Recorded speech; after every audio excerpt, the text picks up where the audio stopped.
你真是，我笑你蠢啊！你花了50万灵币，你怎么知道的？别废话了，赶紧杀了他！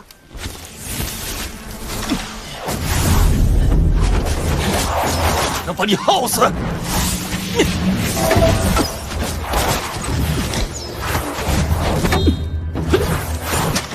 就这个水平，可杀不了我两仪部第二世。什么？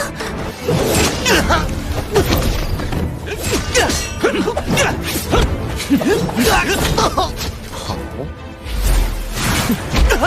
李兄，手下留情啊！你不是缺钱吗？ Kembali lagi bersama Bang Jago. Seperti biasa, Mimin selalu mendoakan kalian semoga selalu dalam keadaan sehat dan dalam kondisi terbaik ya. Di video kali ini Mimin akan melanjutkan cerita Sword of Ten. Tak berlama-lama langsung saja kita masuk ke isi ceritanya.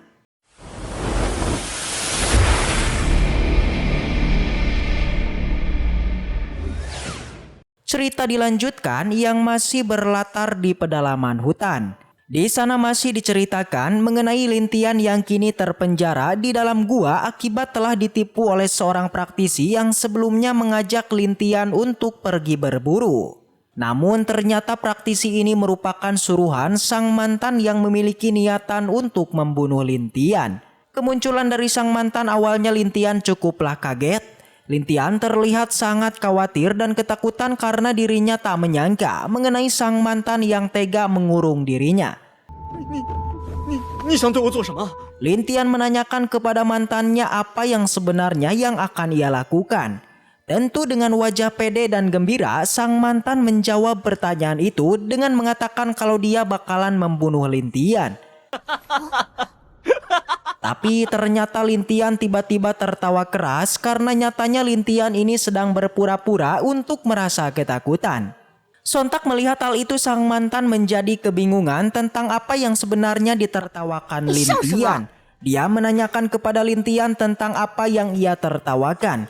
Yang jelas saja Lintian mengatakan kalau dia sebenarnya itu menertawakan tentang kebodohan dari mantannya ini. 你真是，我笑你蠢啊！ Tapi masih saja sang mantan belumlah menyadari akan hal itu. Ia kemudian membalikan tentang siapakah yang bodoh di tempat ini. Karena sebenarnya Lintianlah yang bodoh. Karena telah masuk ke dalam perangkapnya. Namun seketika ocehan itu dibantah Lintian dengan mengungkapkan bahwa dirinya itu sudah mengetahui mengenai rencana busuk sang mantan. Yang di tempo lalu itu telah menghabiskan 500 juta koin roh dalam mencari praktisi untuk membantai dirinya. 你花了50万灵币，你怎么知道的？ Jadinya mengetahui akan hal itu sang mantan benar-benar auto terkejut. Ia sangatlah bingung dari manakah Lintian mengetahui rencananya ini. Lintian meminta agar sang mantan segera mengeluarkan beberapa praktisi lagi yang sebelumnya telah ia perintahkan untuk membunuhnya. Lintian terus meminta semua praktisi di sana untuk keluar. Dan benar saja tak lama dari itu muncullah beberapa praktisi lainnya yang sudah bersiap untuk menyerang Lintian. Total 5 praktisi yang telah disewa oleh keluarga Xiao untuk hanya berurusan dengan dirinya. Meski begitu Lintian tidaklah takut. Ia mengatakan berapapun jumlah praktisi yang dikirim oleh keluarga Xiao maka dia siap untuk meladeninya. Karena sebenarnya kelima praktisi ini sudah pasti akan ia kalahkan. Mendengar perkataan dari Lintian membuat salah satu praktisi menganggap kalau perkataan itu adalah mustahil. Karena ia merasa sangat pede bahwa kultivasi dari kelima praktisi ini nyatanya lebih kuat daripada Lintian. Namun Lintian hanya bilang siapapun yang menang ataupun kalah nampaknya harus ditentukan dengan sebuah baku hantam. Dan akhirnya tak berlama-lama lagi sang mantan sudah enggak sabar lagi untuk segera membantai Lintian. Jadinya ia pun seketika menyuruh semua praktisi untuk segera melakukan sebuah penyerangan. Tapi sayang serangan panah tersebut tentu saja tak akan mampu untuk membantai Lintian. Lintian bahkan sampai mengatakan serangan dari semua praktisi di sana ternyata sangatlah lemah dan tak akan bisa membunuhnya.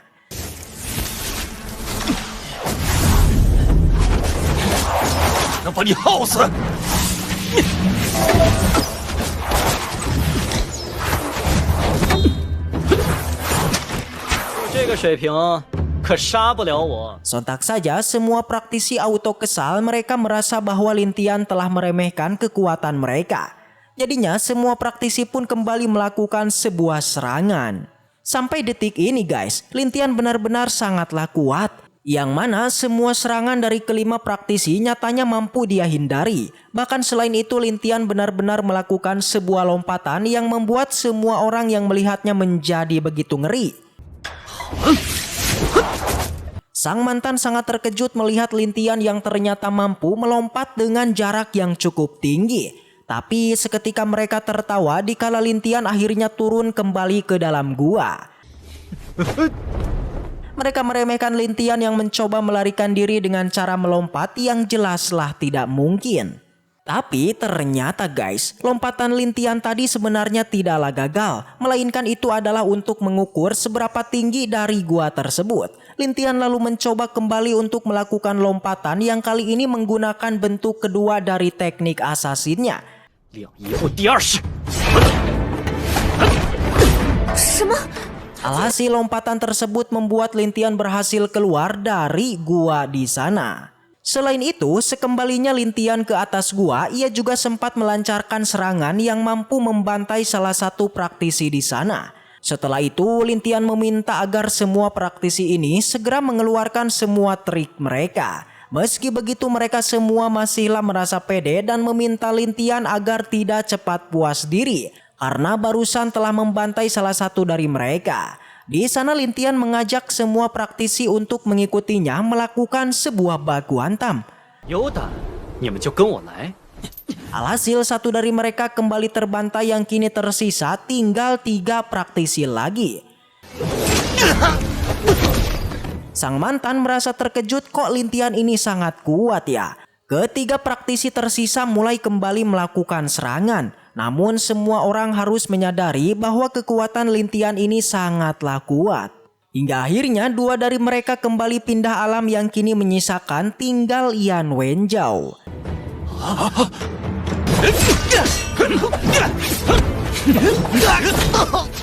Masih juga belum menyerah nih, praktisi Yan kembali melancarkan serangan pada Lintian yang tentu saja berhasil ditahan.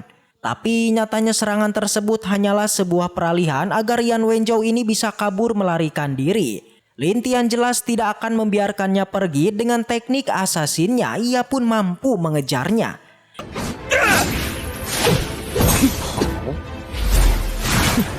Yan Wenzhou merasa bahwa dirinya sudah tak ada kesempatan menang lagi. Jadinya ia pun meminta maaf dan memohon agar Lintian mau melepaskannya. Demi keselamatan hidupnya, Yan Wenzhou mengeluarkan semua uang miliknya agar bisa menebus semua kesalahannya. Namun naas Lintian tidaklah sudi, jadinya tak basa-basi lagi. Lintian pun langsung menebasnya. 林兄，手下留情啊！你不是缺钱吗？我在乎这些钱，你能跑得了吗？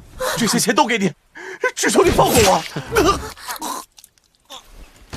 Alhasil kelima praktisi pun sukses Lintian bantai dan kini tersisa sang mantan yang meringis ketakutan karena melihat kekuatan Lintian yang begitu di luar nalar. Lintian lalu mendekatinya dan sedikit mengoceh mengenai kejahatan yang dilakukan oleh mantannya ini guys. 站住！你别过来！ Dia mencoba mengancam Lintian bahwa jika Lintian terus mendekat, dirinya pasti akan menggunakan formasi ini yang tentu saja sangatlah kuat. Dikatakan gulungan ini telah ia dapatkan di Pavilion Yibao yang langsung dibuat oleh seorang master formasi di tingkat 2. Melihat tindakan dari sang mantan, Lintian benar-benar dibuat malu. Formasi yang ada di tangan sang mantan sebenarnya adalah buatannya, yang dengan otomatis Lintian menyebutkan master formasi di tingkat 2 yang adalah dirinya. Si mantan tidaklah mempercayainya karena bagaimana mungkin Lintian mengerti tentang formasi. Sang mantan mengira Lintian tengah membohonginya, jadinya tak basa-basi lagi dia pun mengaktifkan segel formasi tersebut. Tapi iya, karena gulungan ini dibuat oleh Lintian, tentu saja ia pasti mengetahui untuk cara menonaktifkannya. Dengan sedikit sentuhan saja, Lintian berhasil meredam formasi itu. 给我去死！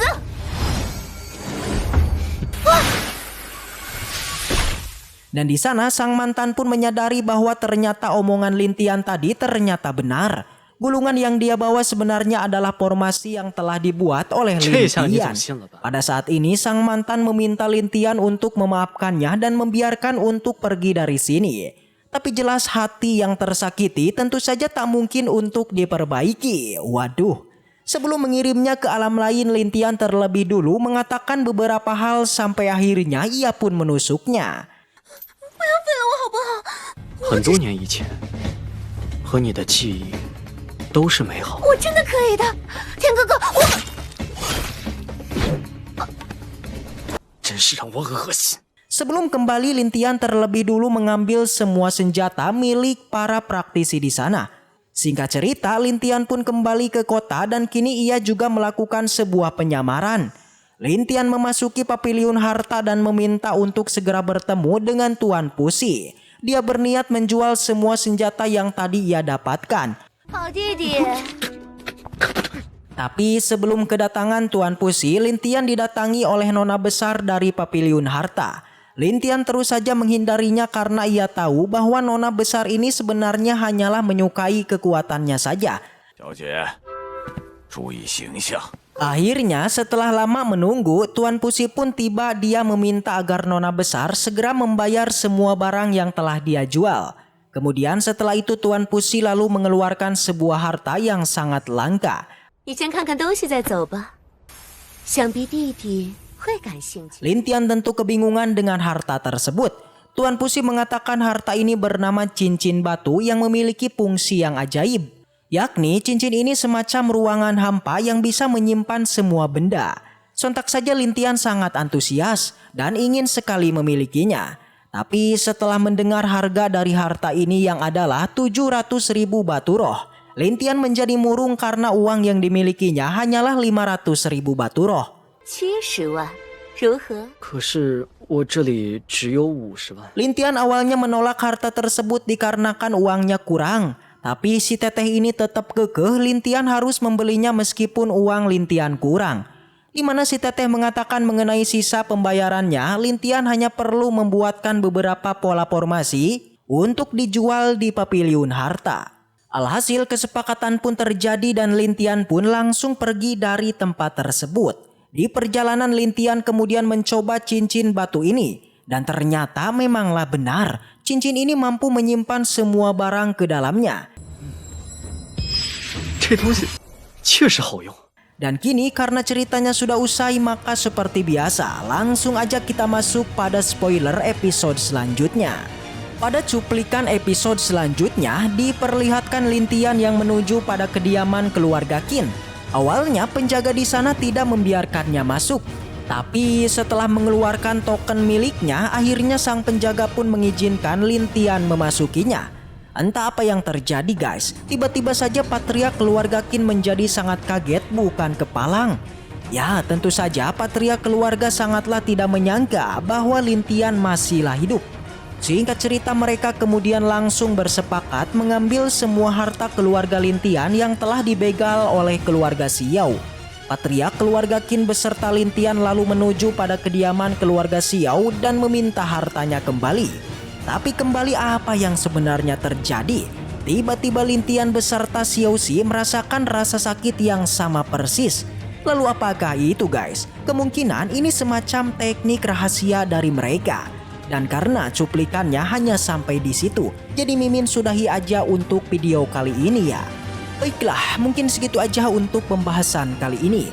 Dan semoga kita selalu diberikan kesehatan untuk mengawal Donghua ini.